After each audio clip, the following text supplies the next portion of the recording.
चलो बच्चों, तो आज हम लोग अकाउंट में सेकंड पार्ट का चैप्टर नंबर 5 कंटिन्यू करें ना, जिसका नाम है अकाउंटिंग रेशियोज एंड एनालिसिस। देखो, इस चैप्टर में हम लोग ये देख रहे थे ना कि भाई कंपनी जो है वो अपने बिजनेस के एनालिसिस के लिए कैसे कैसे रेशियोज फाइंड करती है। उसके काफी सारे रेशियोज जो है वो हमने देखे थे, और आज उसके आगे के सम्स, आगे के रेशियोज हमें कंटिन्यू करने हैं। कल तक हमने जो है वो फाइनल एक्सरसाइज के क्वेश्चन नंबर 12 तक के सम्स किए थे। फाइनल एक्सरसाइज क्वेश्चन नंबर 12 तक हमने सम्स किए थे, और अब क्वेश्चन नंबर 13 से हमारा बाकी है, वहां से शुरू करें। अब वहां से शुरू करें ना, तो आज का हमारा नया रेशियो आता है, वो आता है प्रोप्राइटरी रेशियो।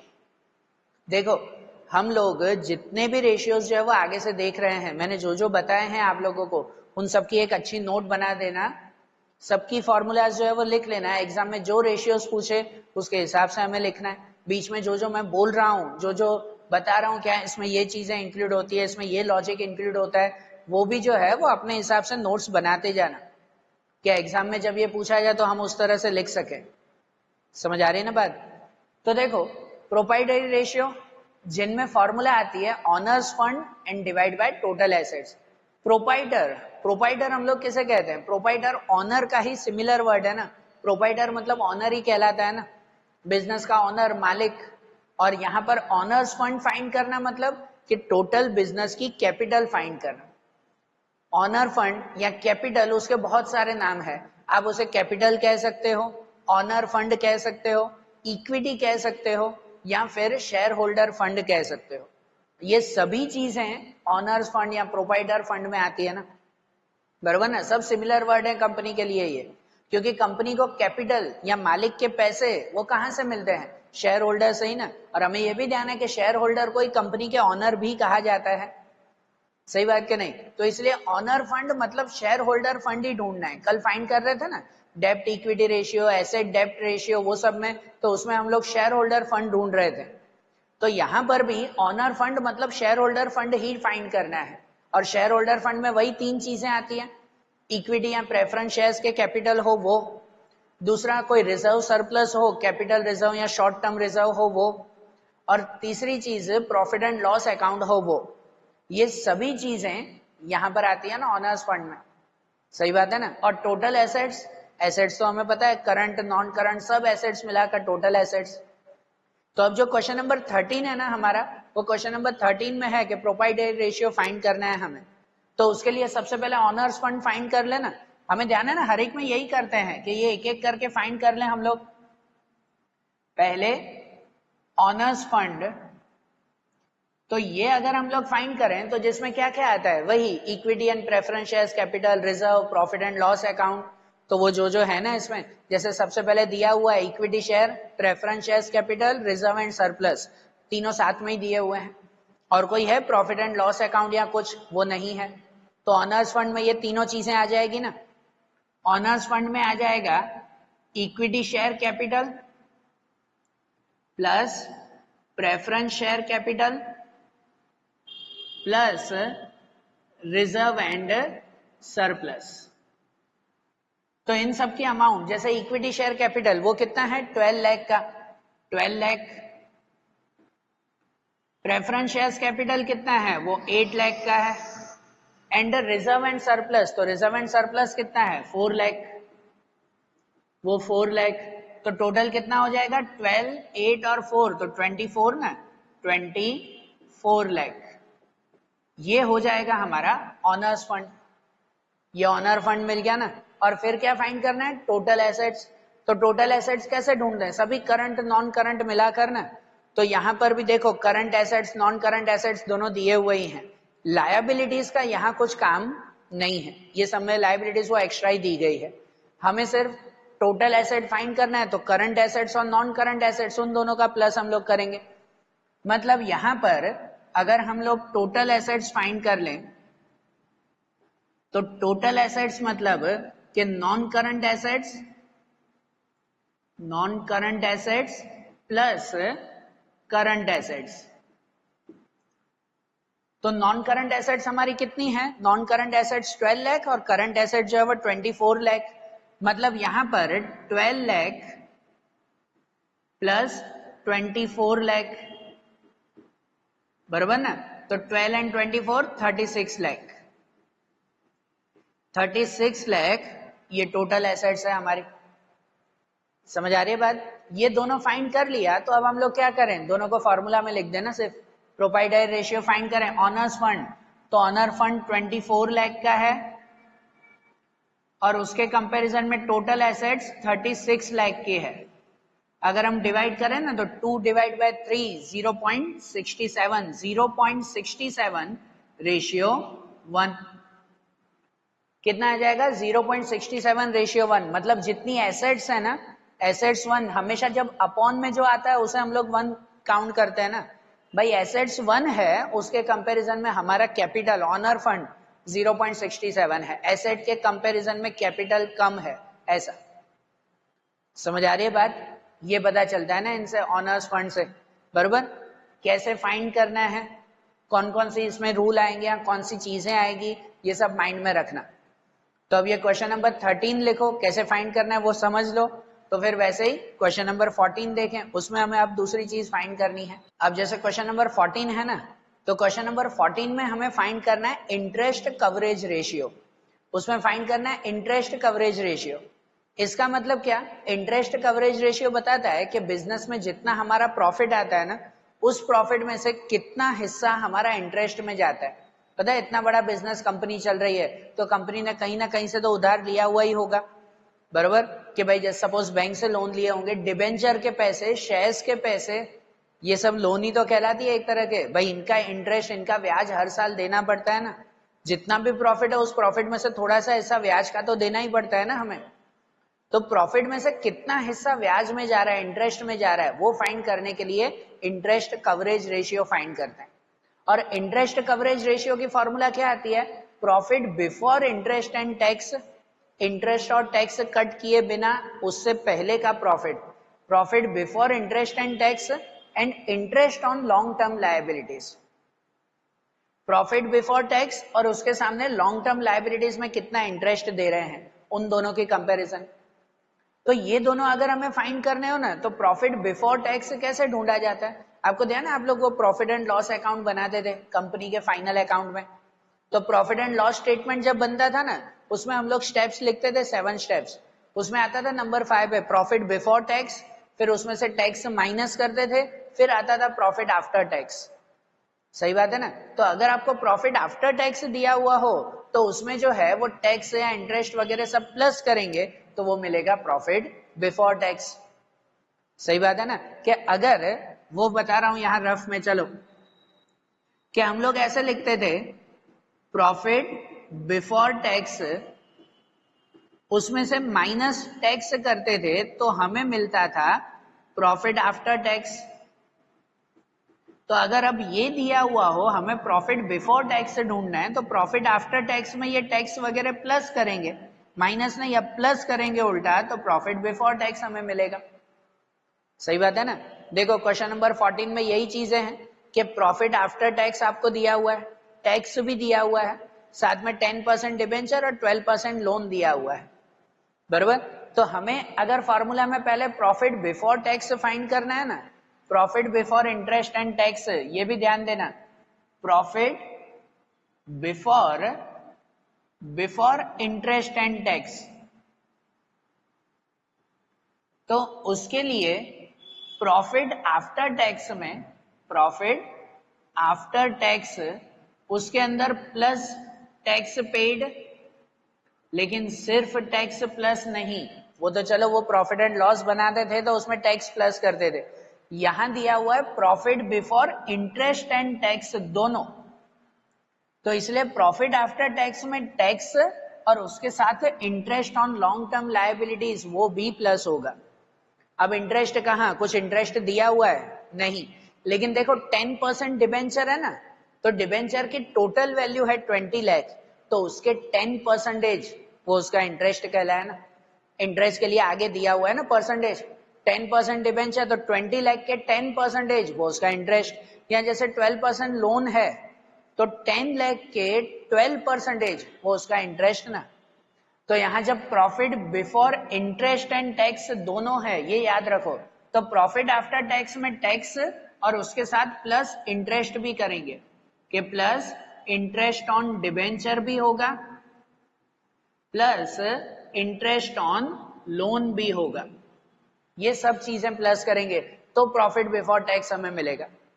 तो ये सब प्लस में प्रॉफिट आफ्टर टैक्स कितना है, तो profit after tax 7,50,000 7,50,000 plus tax paid वो कितने हैं 2,50,000 2,50,000 प्लस इंटरेस्ट ऑन डिबेंचर, तो डिबेंचर 20 लाख के हैं उसके 10%, तो 10% मतलब 2 लाख का interest plus interest on loan, तो लोन 10 लाख की है उस पर 12%, तो 10 लाख के 12% मतलब 1,20,000 हो गए, 1,20,000 का उसका इंटरेस्ट, बराबर ना। ये सबका प्लस होगा ना तो कितना हो जाएगा 75, 20, 10 लाख, 12 लाख, 13, 20, 13,20,000 ये मिलेगा हमें प्रॉफिट बिफोर टैक्स। और उसके साथ हमें फाइंड करना है, दूसरी चीज हमें फाइंड करनी है interest on long term liabilities, interest on long term liabilities. तो लॉन्ग टर्म लायबिलिटीज में कौन कौन सी लायबिलिटीज आएगी, आपको दो ही चीजें इसमें तो दी गई है ना कि डिबेंचर और लोन, ये दोनों लॉन्ग टर्म में ना, जब तक मेंशन ना हो कि शॉर्ट टर्म का है तब तक लॉन्ग टर्म ही डिबेंचर लायबिलिटी ही कहलाती है। डिबेंचर के पैसे वापस देने होते हैं ना 5-6 साल के अंदर वापस उनको रिटर्न करने होते हैं, तो वो लायबिलिटी है लॉन्ग टर्म की।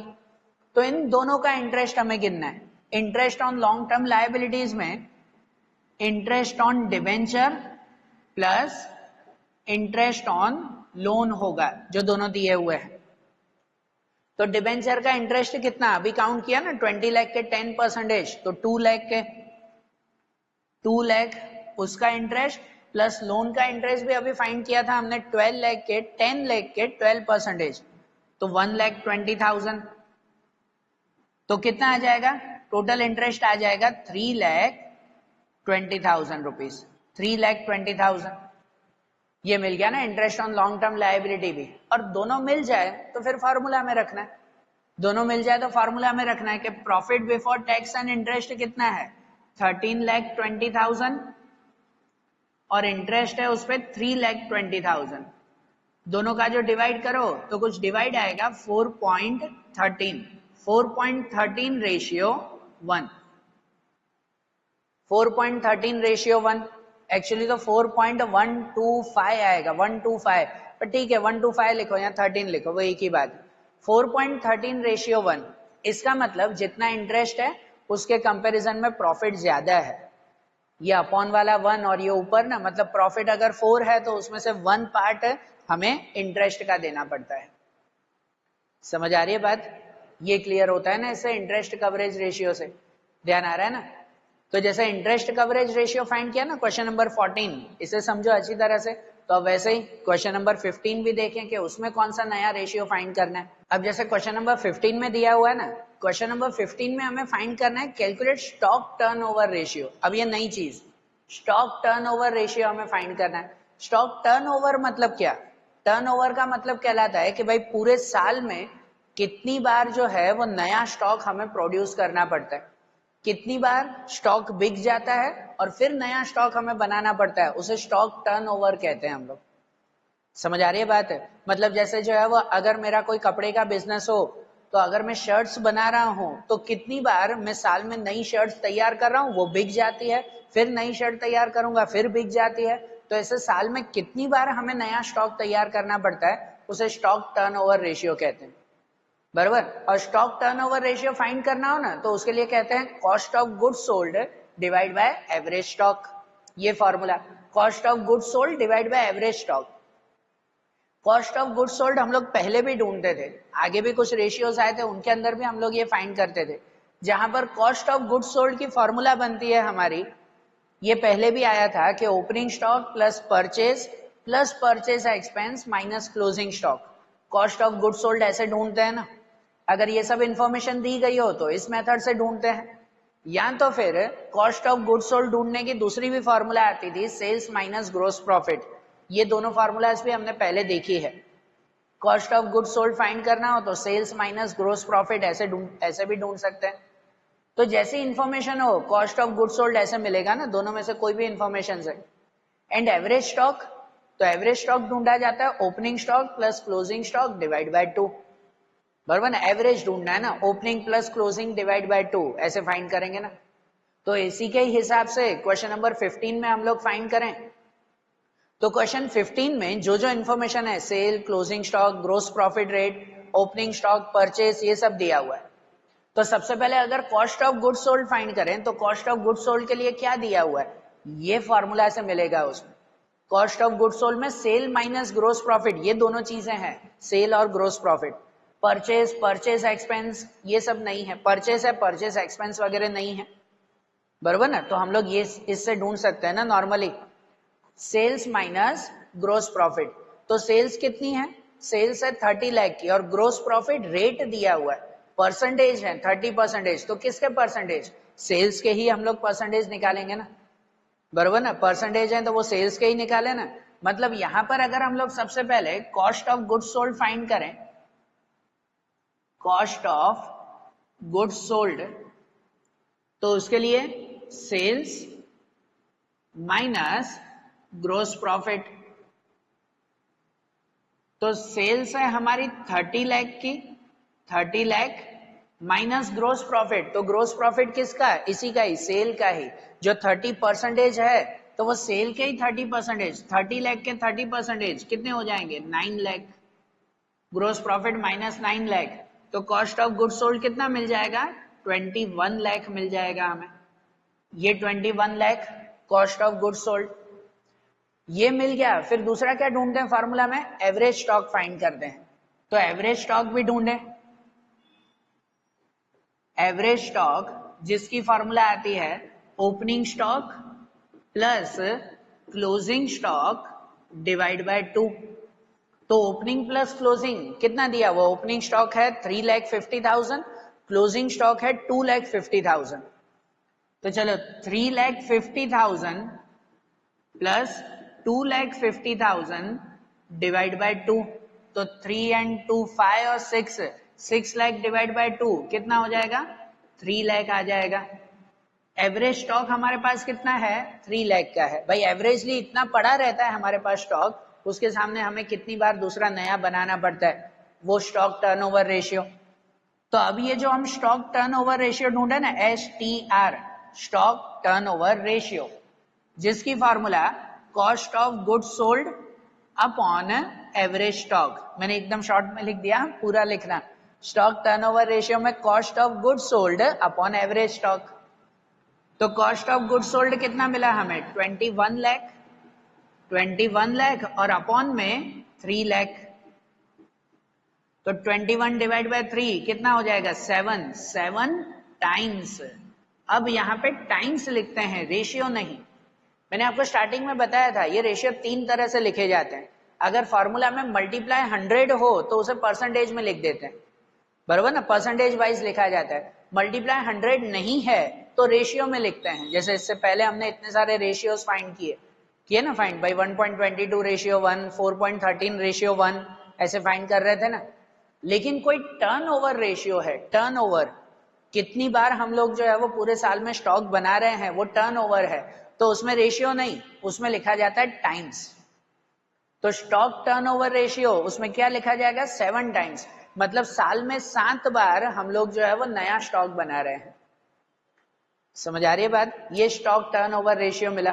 ध्यान आ रहा है ना, फॉर्मूलाज ध्यान रहेगी ना। क्वेश्चन 15, क्वेश्चन 16 भी वही ढूंढना है हमें, स्टॉक टर्नओवर रेशियो फाइंड करना है। तो ये अच्छी तरह से लिखो। तो क्वेश्चन नंबर 16 भी हम लोग देख लें। अब क्वेश्चन नंबर 16 में है ना, तो क्वेश्चन नंबर 16 में भी ये स्टॉक टर्नओवर रेशियो फाइंड करने के लिए पहले cost of goods sold find करें ना। अब कॉस्ट ऑफ गुड्स सोल्ड में दोनों में से कौन सी फॉर्मूला आएगी वो देखो। उसमें जैसे सेल्स माइनस ग्रोस प्रॉफिट आता है, तो 16 वाले क्वेश्चन में सेल्स दिया हुआ है लेकिन ग्रोस प्रॉफिट कहीं पर भी नहीं है, मतलब ये फॉर्मूला तो नहीं यूज होगी। ये फॉर्मूला आएगी opening stock plus purchase expense minus closing stock. ये सब चीजें यहाँ पर दी हुई है ना, तो वो यहाँ पर लिखे ना हम लोग। तो सबसे पहले इसमें भी cost of goods sold find करें। तो कॉस्ट ऑफ गुड्स सोल्ड जिसमें formula opening stock plus purchase expense minus closing stock. बराबर, ये सब चीजें आएगी ना। तो इसमें ओपनिंग स्टॉक कितना है 2 लाख, ओपनिंग स्टॉक आएगा 2 लाख प्लस परचेज, तो परचेज में कौन सा आएगा, कितना दिया 22 लाख, परचेज में 22 लाख प्लस परचेज एक्सपेंस, तो परचेज एक्सपेंस में 1 लाख, और देखो ये परचेज एक्सपेंस है उसके साथ वेजेस दिए हुए हैं, तो वेजेस भी तो परचेज एक्सपेंस ही मानते हैं ना, बराबर ना, वो भी तो परचेज एक्सपेंस में इंक्लूड होंगे ना, भले अलग से दिए हुए हैं। न ध्यान रहे तो यहाँ परचेज एक्सपेंस में नोट करके भी लिख देना कि वेजेस भी इंक्लूड होंगे, फिर ऐसे नहीं खाली नाम दिया हुआ तो वही लिख दो आप लोग। परचेज एक्सपेंस में 1 लाख भी आएगा और वेजेस के 2,50,000 भी आएंगे। परचेज एक्सपेंस 1 लाख प्लस 2,50,000 और माइनस क्लोजिंग स्टॉक, तो क्लोजिंग स्टॉक कितना है उसमें, वो दिया हुआ है 1,50,000, 1,50,000, तो कितना आ जाएगा 22 और 2 24, 25 और एक इसमें 26, तो 26 lakh. Cost of goods sold वो 26 लाख का हुआ, बराबर ना, ये मिल गया कॉस्ट ऑफ गुड्स सोल्ड। अब दूसरा क्या ढूंढे, average stock, average stock find करें, वही ना, उसकी तो एक ही formula, opening stock plus closing stock divide by 2। तो इसके साथ एवरेज स्टॉक हम लोग फाइंड करें, average stock equal to opening stock plus closing stock divide by 2। तो ओपनिंग स्टॉक कितना है, opening stock 2 lakh, closing stock 1,50,000, 2 lakh plus 1,50,000 divide by 2, तो 2 और 1 3,50,000 डिवाइड बाय 2, तो 1,75,000, कितना आ जाएगा 1,75,000, बराबर। ये एवरेज स्टॉक मिल गया, और दोनों मिल जाए तो फिर फॉर्मूला हमसे फाइंड करें ना हम लोग कि भाई stock turnover ratio cost of goods sold upon average stock, बराबर, पूरा लिखना है आप लोग। तो cost of goods sold 26 lakh upon average stock 1,75,000, तो 26 से डिवाइड बाय 1,75,000 कितना मिलेगा, कुछ जो है वो 14.86 टाइम्स, बराबर, ये आंसर आएगा। मतलब इनमें इस कंपनी में स्टॉक टर्नओवर 14.86 टाइम हो रहा है, अप्रोक्सीमेट 15 टाइम्स, बराबर ना, पूरे साल में 15 बार जो है वो नया स्टॉक तैयार होता है उसमें। समझ आ रही है बात, क्लियर हो रहा है स्टॉक टर्नओवर रेशियोज कैसे फाइंड करना है। तो आज जैसे हमने ये 3 अलग अलग रेशियोज देखे ना, अब जो आखिरी के कुछ रेशियोज हैं, आखिरी के कुछ सम्स हैं, वो अब हम लोग नेक्स्ट वीडियोज में देखेंगे। Okay, thank you.